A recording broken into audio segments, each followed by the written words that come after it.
to TNJ Radio Show.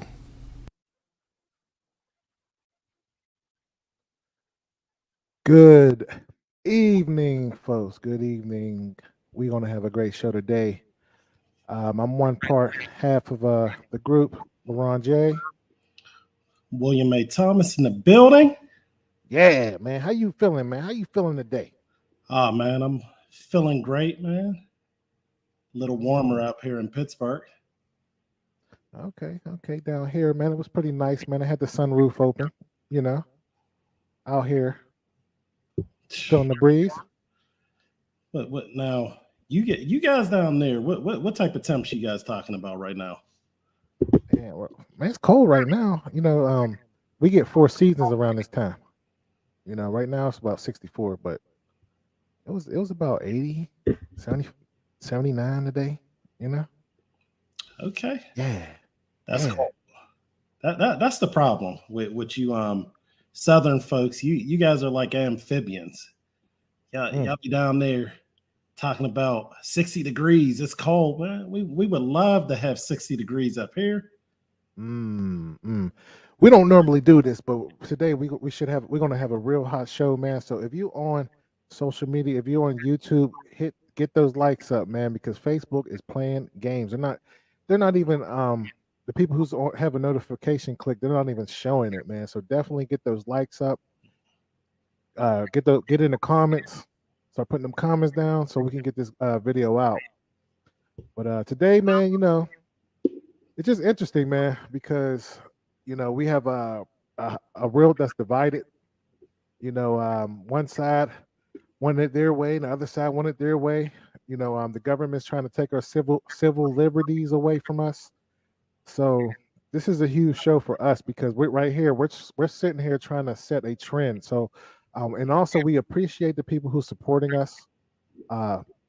Hit up that cash out real quick like this, but thank you for the donations, because without you, we can't do what we're doing, and we're trying to bring it to another level. So we appreciate the support that we're getting, and continually getting. So I'm excited about that. Yeah, absolutely. And we've been getting a lot more support, lately. Definitely shout out. I know we were going to shout some of them out earlier, but one of our bigger donors, Joe out of Braddock, so definitely appreciate it. Also, we want to give a shout out to Fawn Nanji. Yes, man, that guy, he's been one of the supporters since the beginning. Facts. Also, we want to give a shout out to Swanee G. Always supporting the channel, man. Supporting financially, and also he gives his knowledge on the show. Yeah, absolutely. Initially, whenever you had actually introduced me to, or whenever you had came on, I was sitting there, thinking like, man, this guy got these fisherman hats and stuff like that. But what I found out is that, when you get to rock them type of hats, that's because you got some knowledge in there, and you don't want to let the sun fry your brain. So, Swanee G, definitely a sharp dude, married for longer than, some people's kids have been born. They're older. Facts. That's a whole fact, nothing but a fact. All right, so let's get to it, man. Let's hit this monologue. Yeah, absolutely.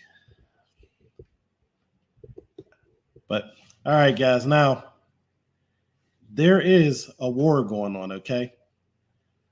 What do you most think of when you're talking about war? What? Nations against nation? World wars? What about civil wars? Wars between the people who already lived there. We had one of the bloodiest conflicts just over about 150 years ago. We think of soldiers risking their lives, usage of weaponry. We think of conflict. Whether guns, knives, muskets, the little gun, the rifles with the sticks at the end. We think of rockets, and certain times spears, axes, bows, and arrows. What about the atomic bomb, nuclear warheads? We think of generals leading their prospective armies when we're thinking about war. But tonight, we're going to be talking about a different war. This one is going to hit a little bit closer to home. This isn't one that you can necessarily watch on your television screens, but this is one that you may or may not be actively engaged in. The war is for our children. There are forces looking to take control of our children's minds, body, and souls. Do I sound a little bit dramatic? Well, we'll let you be the judge of that. But in today's climate, parents must be no less than tough warriors when it comes to our children. In times past, kids had to actually go to other places to be negatively influenced. In times past, parents could keep a close eye and monitor, their environment. They can make sure that their kids went to church, school, kept them at home, safe places, right? Who remembers having to come in when the street lights are on? I do. I had to be on that porch. But negative influences might come from friends, sometimes distant relatives. But in those times, it was a whole lot easier to be able to drown out those influences. You could actually separate your kids from that. Today is a whole lot different. We have advances going on in technology. With the advance of cell phones, remember the old cell phones back in the day? You had to have the little bag.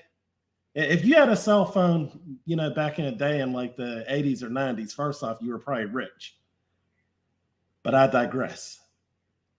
But the cell phones have went from being these big, blocky things, then to the ones that kind of look like a remote control.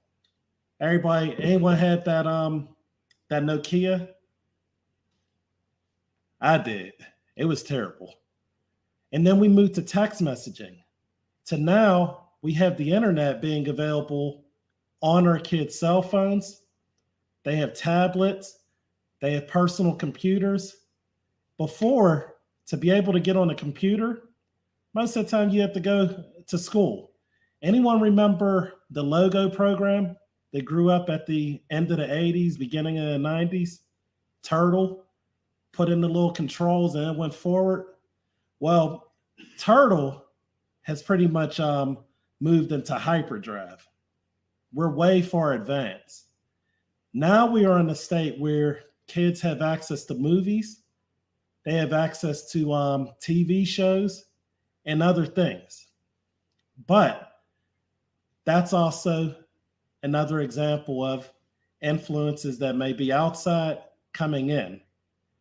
But one of the ones that we don't actually think of is the unexpected war. Every day, we send our children, most of us, to our different schools, whether public or private, whether Christian, Catholic, whatever it would actually be. The teachers there, we trust that they are going to teach our kids in the arts and the sciences. We know that and expect that they're going to be able to learn math, reading, some of the skills that are necessary to be able to have a basic level of understanding and success within the world. Because who would know that it would probably be a challenge to be able to go out there and not be able to read? It would probably be a challenge if you had money and you go to pay for something and you don't know how much it actually costs. You don't know how much to give. You don't even know how much you're supposed to get back. Or in the sciences, we have debates going on and some people disagree in regards to whether the world is flat or not. We're not going to really go too far into that, but we need to know how electricity works, because electricity, when used correctly, can be able to power a home, to be able to give light to a neighborhood, a country, to be able to help us all. But used incorrectly can actually kill you. So these are the things that we expect to send our children to be able to learn. But in recent times, not so far away, our children have been introduced to certain theories. The current buzzword of today, we may have heard of critical race theory. Has anyone heard of that? Absolutely. And what is critical race theory? You know, that question for a lot of people is a really tough one to be able to answer, because most people haven't went to law school, which is where critical race theory actually started out of. But what we're going to end up going into, and we have a special guest who will be able to explain all of that information in more detail. But what we'll actually get into is not only if they are actually teaching it in the schools, but how and what is the effect of it. So I'm going to turn it over to LaRon J. He's going to put on some, a brief video. All right. Give me 1 second. So Tony Kinnett is a science coordinator at the Indianapolis School in Indiana, and he is also the founder of Chalkboard Review. You may have seen this viral video circulating on social media. So just give me a second to pull that up, and then we'll get him on. 1 second. Yeah.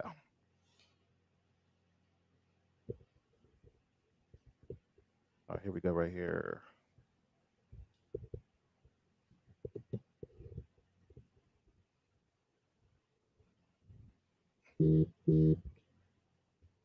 Hold on 1 second.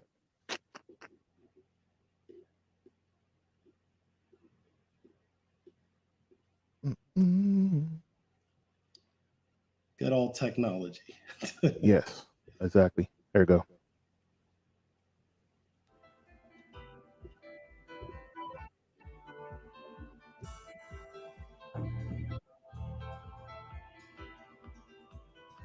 I'm the science coach and admin in the largest public school district in Indiana. I'm in dozens of classrooms a week, so I see exactly what we're teaching our students.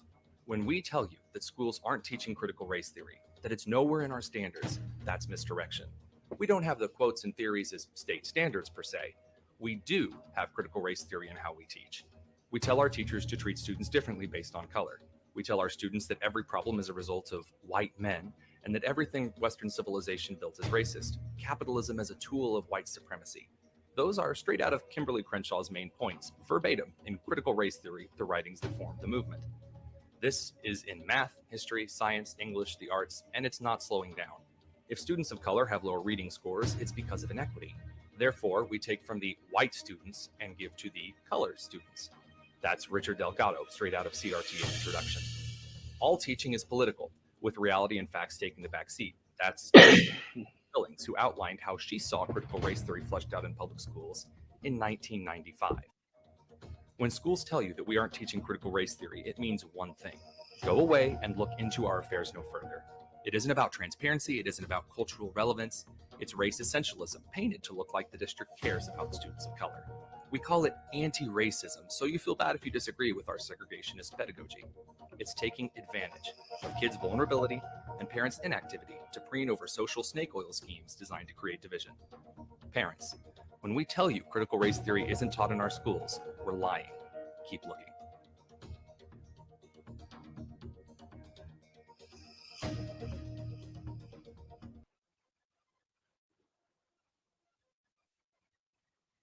All right. No further ado. Let me stop that video. Let's get Mr. Tony Kinnett online.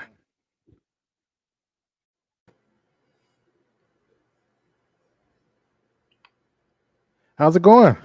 It's going. How you guys doing? Fantastic, fantastic. watching that video, man, I see you going viral out here. Yeah, it kind of took us by surprise, that's for sure. Oh, hold. Let me Mr. Thomas's thing is muted. Give me a second. All right, you're back, Will. You there? Yeah, I'm here. I'm gonna just move you around here, Tony. Is that a better seat? Oh, front and center. Oh, I'm honored. I appreciate it. I'm certainly not worth all that. Yeah. So when I actually came across this video, I was actually, on YouTube surfing through a number of things, and I believe your video had actually came up on one of the channels that I regularly watch, Anthony Brown Logan, and I was sitting there like, who's this guy? And then next thing you know, you were on Fox News, like the next day. Yeah, it moves pretty quickly. I wasn't even aware that the video was on YouTube for a while. I was getting messages asking if I could, if it was okay if they downloaded the video and uploaded it to YouTube and uploaded it to Facebook, which is funny because I run a media organization that normally would do that, but it even took us by surprise. I was on the phone actually with a friend of mine when it jumped from like 100 likes to like 500 likes in about 4.5 minutes. And that was when I knew. I actually told my boss later that afternoon, I was like, yeah, I'm going to need the afternoon off because I'm not going to be able to pay attention to my work. So I went home and the calls started coming in, and it's been a wild, I don't know what 96 hours, how long ever it's been. Yeah. So Tony, what made you make the video? Well, I actually released a lot of this information a month prior, and a lot of people don't know that. So I'm the science coordinator for the Indianapolis Public School District, and in my spare time, I'm an education policy journalist, have been for a long time, love education policy, love getting into political writing and commentary. And I've actually studied critical race theory for 8 years at the graduate level, and I've sat in on a lot of these professors' courses that are still teaching and auditing back when I was a education advisor for a governor of a Midwestern state. And I spent a lot of time just studying this. It was very interesting to me. I'm very passionate about the Hispanic community.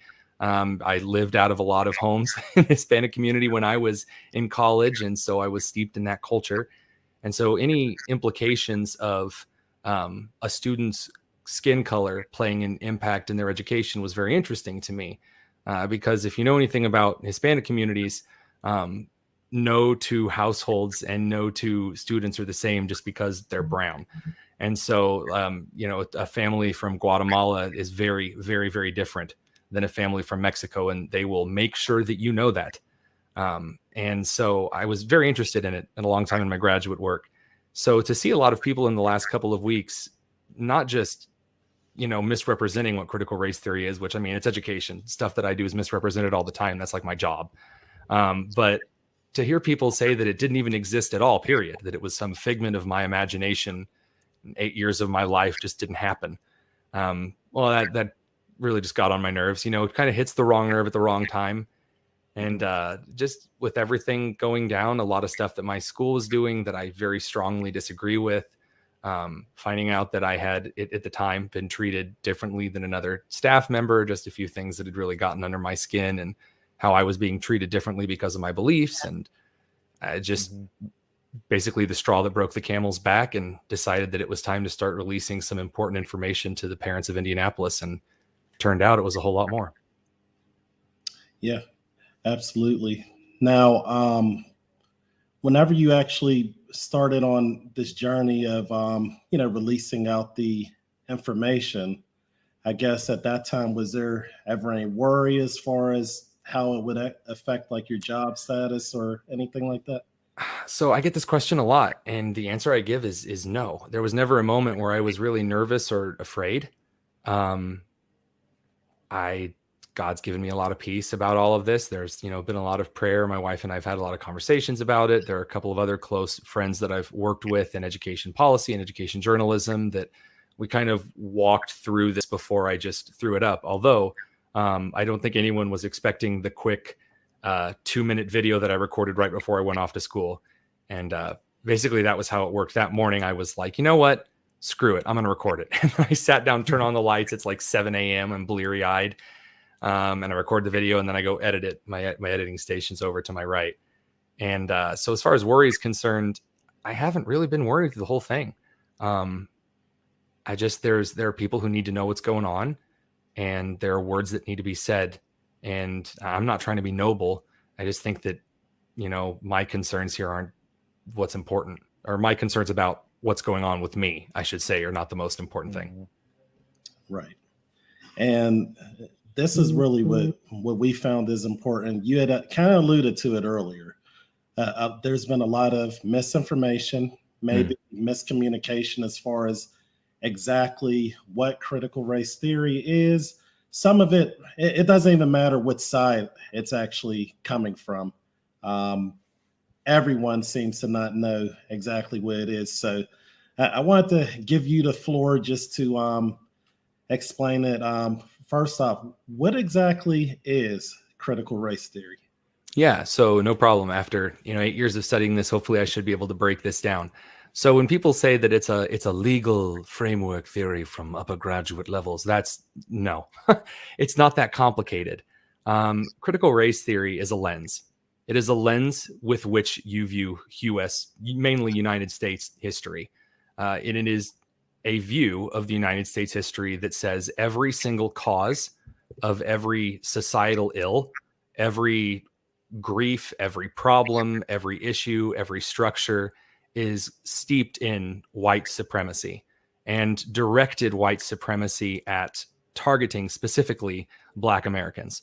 That is exactly what critical race theory is. Therefore, every single action, every single inequality, every single inequity is therefore a child of white supremacy in American society. And therefore, generationally, white individuals as a collective bear the blame for any issues of any other marginalized group. And by marginalized, we mean any group that isn't basically part of the minority in the actions and traditions received. So that is what critical race theory is. Now, it's often argued against that it's not taught in schools. It's this graduate legal framework. Well, yeah, the definition that I just gave, no one actually says, okay, class, here's what this is. Well, there's a lot of stuff in education, school, and master's programs and teacher college that we don't technically teach students. I was taught as a student teacher, here's how you give tests. Here's how you walk around the room and check that students are answering things, correctly, that you give help where it's needed. But I don't explain to students what I'm doing as I'm walking around the room. Okay, class, now next I'm going to be walking around the classroom and I'm going to be asking questions so that you guys remember certain things from the lesson. And I learned this in graduate school. No, but I still use those principles. So when I say what specifically critical race theory is, it is that lens, and that lens can be used in how you teach. And it often is. So when we say critical race theory is being used in education, 80% of the time, 3 out of 5 times, that means that it's in how we teach. Now, some critical race theory can directly be in the curriculum, which is like the 1619 project, which is the blatant falsification and the selective picking of certain data points to build a narrative, which Nicole Hannah-Jones and Howard Zinn have been called out on by a lot of historians for most of their working lives. Interesting. Now, So, go ahead. I'm sorry. I have a question. Now, most left-wing politicians are saying that it's not in the schools.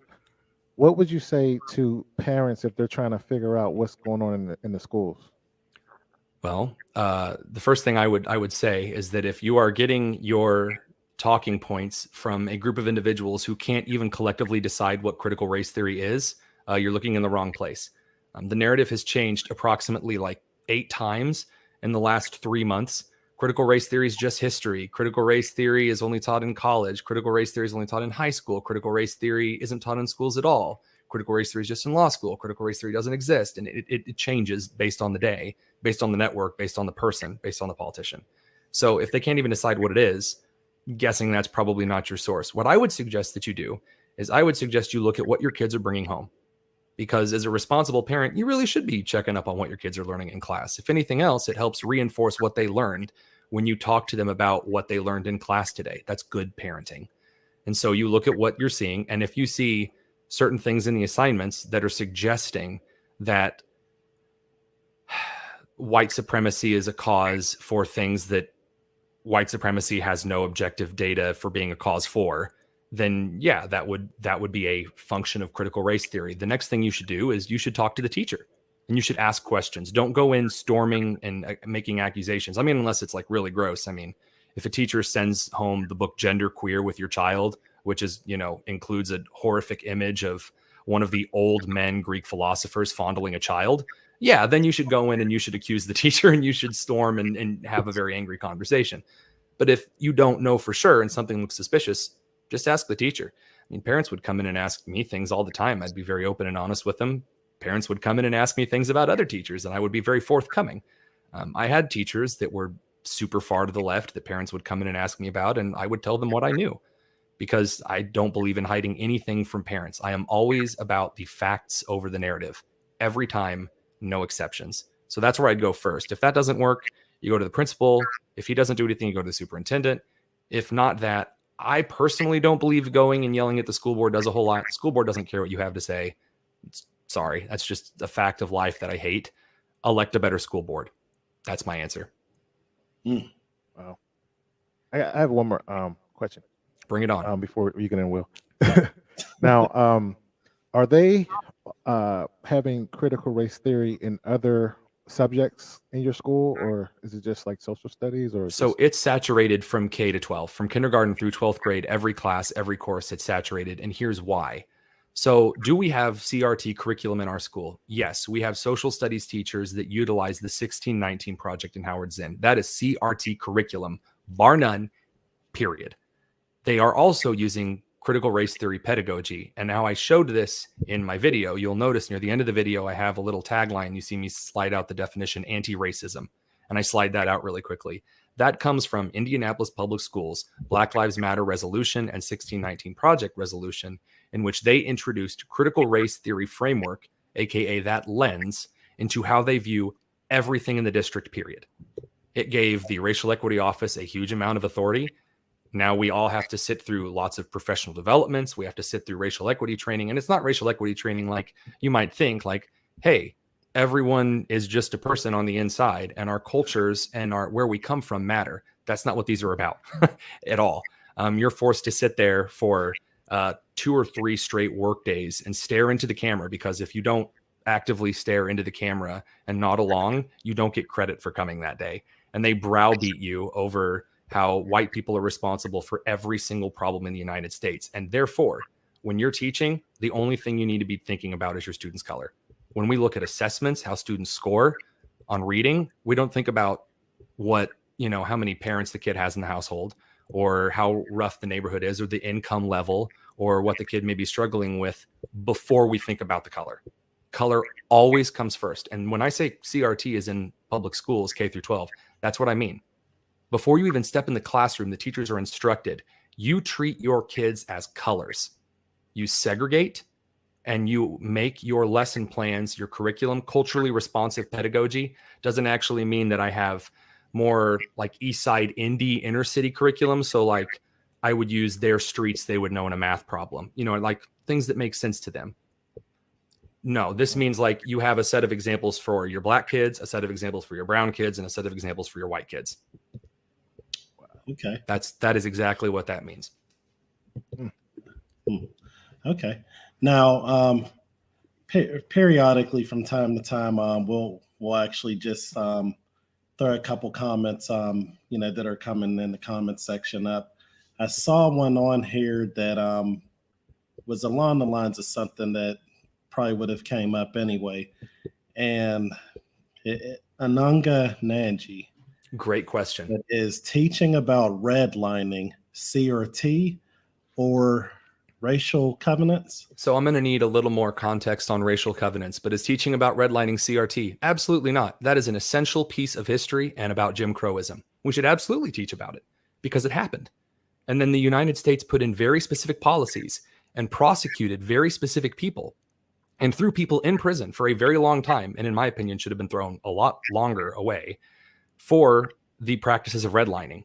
The United States further imposed very strict financial regulations on banks that would not give loans to certain areas that were known to have high concentrations of individuals of color. I think we should be teaching that to our students. Why? Because it's history. No narrative, just the facts. What actually exactly happened, and then what happened afterward. So you don't just teach redlining. You teach what the United States did to rectify it, because that's important. It shows that the United States is making progress. You don't just teach the first half of the civil rights movement, how depressing and sad, and what a mockery to the leaders of the civil rights movement. You teach the entire thing. You talk about its ups, its downs, things that stuck, things that didn't, work that still needs to be done today. You don't lie. You don't stop the story short because it doesn't sound as sales worthy. Kids deserve the full picture, so do parents. So absolutely. And as far as teaching about the difficult moments in history, I actually learned about the Trail of Tears. So I am, unlike a lot of young white girls who will say, well, I'm just, I'm 16% Cherokee, and so I really value my heritage. I'm actually a significant portion Native American. And for all intents and purposes, that means that I would like that our nation knows a little bit about some of the atrocities that occur, not because I have some kind of vendetta, but because, again, it's just history. My small, it wasn't actually all that white, but my small, mostly white Christian school in rural Indiana did a far better, and if I might say, a more grotesque job, or a better job of explaining the grotesque details of the Trail of Tears and other horrible things about that time in our history than any of my education courses and education history classes when I was attending public university courses later on, or any high school history teacher I've observed. So as far as what I've seen, it actually appears to be the conservatives that are hitting the really rough and ugly moments of history, because we have so much more to rise above. Wow. So this moves into, I guess, the bigger question, which you covered a lot of it. A lot of times, and you pretty much covered it, but a lot of times you'll hear people say that no, CRT is just teaching history and the impact of slavery on the country. Right. So, I mean, as far as with, slavery and the impact, you as an educator, do you have any issue with teaching all the aspects, of it? So again, it's really important to define the difference between teaching history and how you teach history. And the example I really like to use here is something that I just saw a couple of weeks ago at Crispus Attucks High School, which is one of our larger high schools at IPS. There was a history teacher who was comparing the policies and the prescriptions and the writings of Booker T. Washington and W.E.B. Du Bois. And by putting the two up against each other, he listed a lot of things that they did, things that they suggested, the different ways that they were trying to accomplish all of the things that those two tried to accomplish in the very early, in the parts of the Reconstruction era. What I found really interesting while I was watching him teach is how much this man, this white man in his early 30s, despised Booker T. Washington.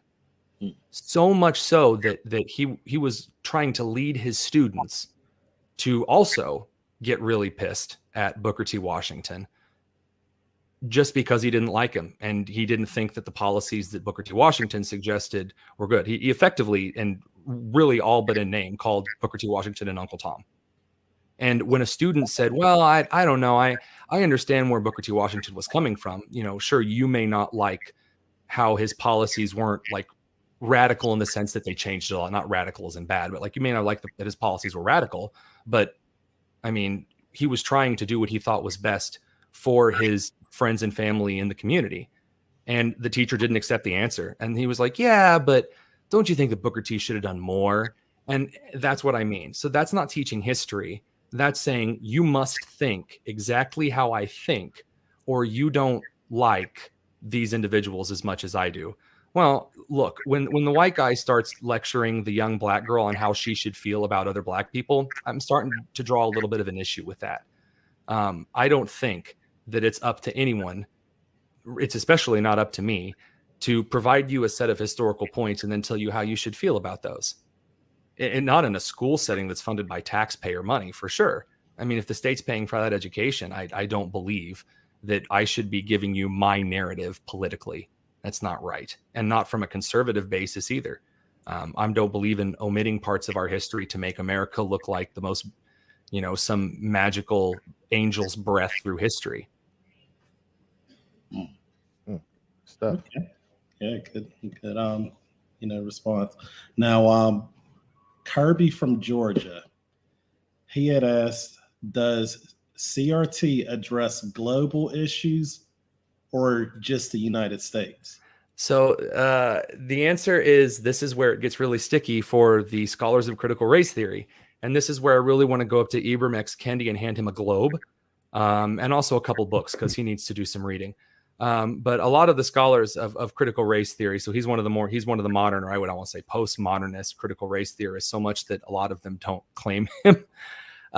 They try to incorporate some things in the world, but they kind of can't, because that pesky history keeps coming back to bite them in the rear.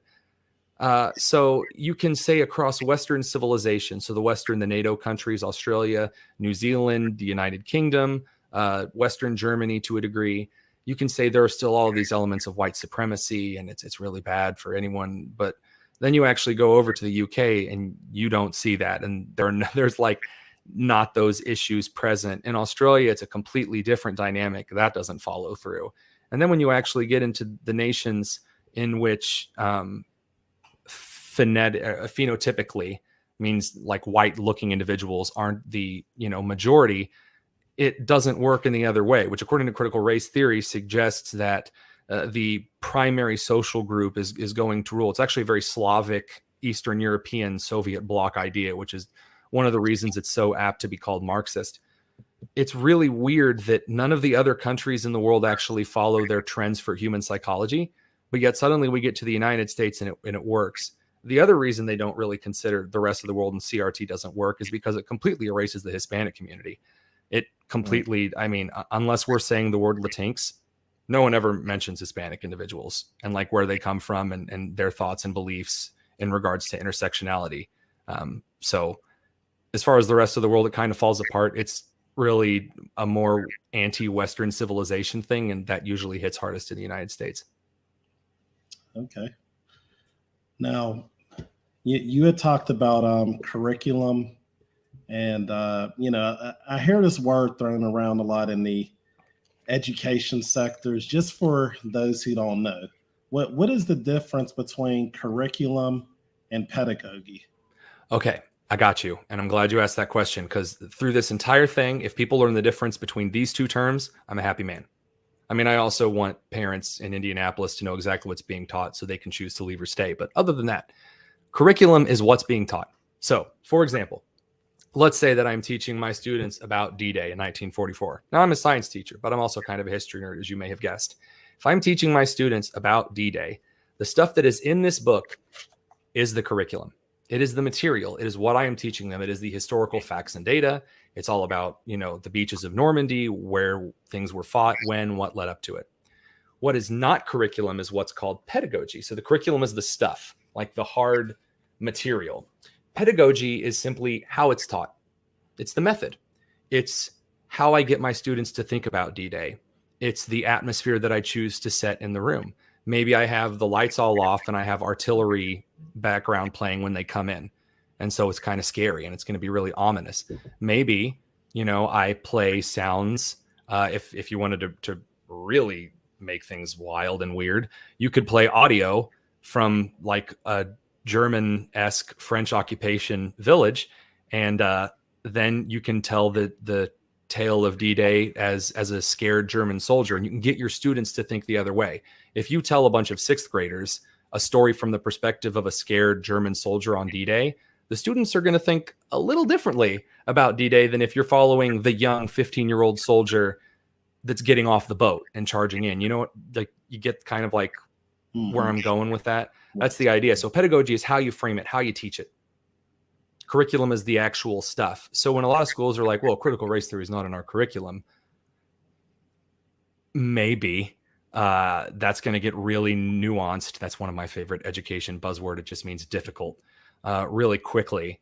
But pedagogy, yeah, it's all throughout there because it's how you teach. All right. Now, did you have anything, LeRon? He answered a lot of my questions that I had. I guess Very thorough. what is there that anyone who wants to know about CRT, or what is there that anyone should know that maybe we didn't cover? I would suggest that you don't take my word for it. Really, I would suggest that you hear me explaining this stuff from my perspective and my experience, and then you actually go read Kimberly Crenshaw's Critical Race Theory. I suggest you go read Richard Delgado's Critical Race Theory. In fact, on Chalkboard Review, we have this thing called a Critical Race Theory Toolkit. We have all of the scholars, all the way from Derek Bell and Marcuse, all the way up to Ibram X. Kendi. Go read their stuff, and then read a real author that talked about individual issues and then provided some perspective with tons of data, like Thomas Sowell is the best author that I could recommend to talk about this. So I would recommend 2 books by Thomas Sowell specifically. I would recommend Discrimination and Disparities. And then, and this is one of the greatest books that I've read because it disconnects culture from color. And that's incredibly important, and I think doesn't get stated enough in this country. And a lot of people at my work certainly disagree with me about this, but this is by Thomas Sowell. It's called Black Rednecks and White Liberals. And it is, That's a good book. It is a phenomenal book because it starts talking about the Indianapolis Civil Rights Movement, which is what a lot of people take completely out of context. And he digs right into it. So when it comes to valuing American culture and actually like digging into what's something that we should be talking about, instead of just using people as color pawns, that's really what I would suggest. So go read the Critical Race Theory stuff. Don't take my word for it. I mean, in the video, I say certain things are verbatim. Check me up on that. Seriously, go read it for yourself and then read something from a guy who's been doing this for 60 years and who provides a lot more data than Kimberly Crenshaw ever did. Right. And I know that you were kind of limited on time, Tony. Did you have time to answer a couple of questions from callers? Yeah, bring it on. All right. So, guys, what I'm going to do is I'm going to just put the link in the comments. If you want to come on, be sure to click on the link. Whatever questions you actually have to ask Tony, this is the time to do it. So just go ahead and click on the link. But, man, so That was great. Yeah, definitely, learned a lot in regards to it. Now, also, it's the Chalkboard Review, not Chalkboard Review, right? Yeah, we haven't bought that one yet. Okay. Yeah, I think GoDaddy currently owns the domain and they're holding it for like $1,500. So what are you gonna do? So, well, yeah, make sure to go to the Chalkboard Review. There you'll be able to get a lot of the information that Tony was actually talking about. Get access to the resources. Get your questions definitely, answered. Now, let me see here. I know that somewhat. I know there were a couple of people. Now also real quick from and this is kind of I don't know if it's exactly true. So this is from Serge from Washington. He had kind of said, I'll just read the way it says. Since CRT is really a symptom of the Marxist takeover of the education system, is there some sort of plan to eradicate it? If so, what is that? Well, I do believe that critical race theory has very deep roots in Marxism. I used to not believe that. I used to think that was a Republican tinfoil hat conspiracy until I sat through racial equity training, and they were very explicit how Marxist they were and how capitalism was this tool of white men and being on time and having a nuclear family and quoting things from like a book are all like white things, which I thought was really insulting. So just again, the soft bigotry, the soft bigotry of low expectations, and just saying that these things that are decent things, well, black people could never do those. Those are just white things. Like gross. Yeah. And as for a solution to it, individualism and color blindness. I didn't say culture blindness. said colorblindness. I'm a science teacher. I'm sorry. You and I, we can swap blood. We can share tissue cells, and you are in every single sense of the legal and proper fashion as much a human as me and me as you, period. And individualism, you're responsible for your own choices, and that I have a God-given responsibility to treat you as one of his kids. And that's what that means. All right. So we have a couple callers on here. We'll go first to Jimmy X. Jimmy, you there? Yes, I'm here. Yeah, where are you calling from, Jimmy? I'm calling from Atlanta, Georgia. Okay. What did you have to ask Tony? Well, Tony, I really didn't have a question, but I did want to thank you for coming on. I think you really cleared up some of the what's the word I'm looking for? The fake. Can you turn your TV down a little bit? Yes, I'm turning it down. All right. I think you really cleared up some of the fake junk that I know that I was thinking about critical race theory. You really made things very clear and very, you really cleared it up, and I appreciate that. Well, that's very kind. Thank you. Yeah, you're welcome. You're welcome. That was about it. That's all I wanted to say. I'm really enjoying this. It's a great show. Thank you. Keep things real down in Georgia for me. I will. All right, let's go to the next. All right, let's see. We have Sharonda Simone. Good evening, gentlemen. Can you hear me? Yes, ma'am. Well, I just wanted to say thank you so much, first of all, to TNJ for just having the courage to host this show, because I think that it's very controversial. But my gosh, just listening here as a mother with children, in the public school system, it was very eye-opening. So thank you so much to the TNJ team. And Mr. Kinnett, thank you. You have been extremely, extremely helpful in just explaining the, I would say, subtle, issues, but actually they're blaring issues. So thank you so very much for just coming on and being transparent, and just know that here we are praying for you and your family. And I just encourage you to continue, whenever you have the opportunity, because you are very well spoken and you break it down very well. And I like the fact that you also encouraged all the listeners to do your own research. So I am definitely motivated to do that. I was not before, because it's actually a really scary topic to me, as I have young kids in the school system. But just hearing you, break it down, and as a Christian, I know what I need to do to protect my family even more so. So I really do appreciate it. Thank you so much for coming on.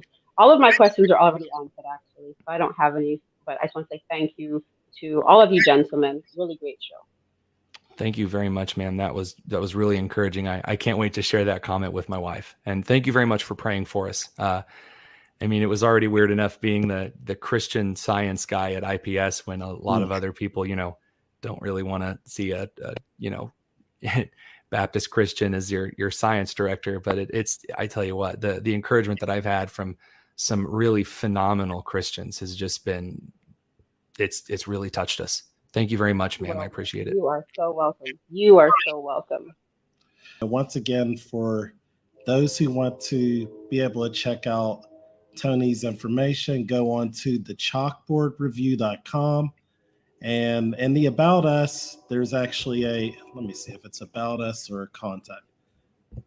Yeah, there's a donation link on there.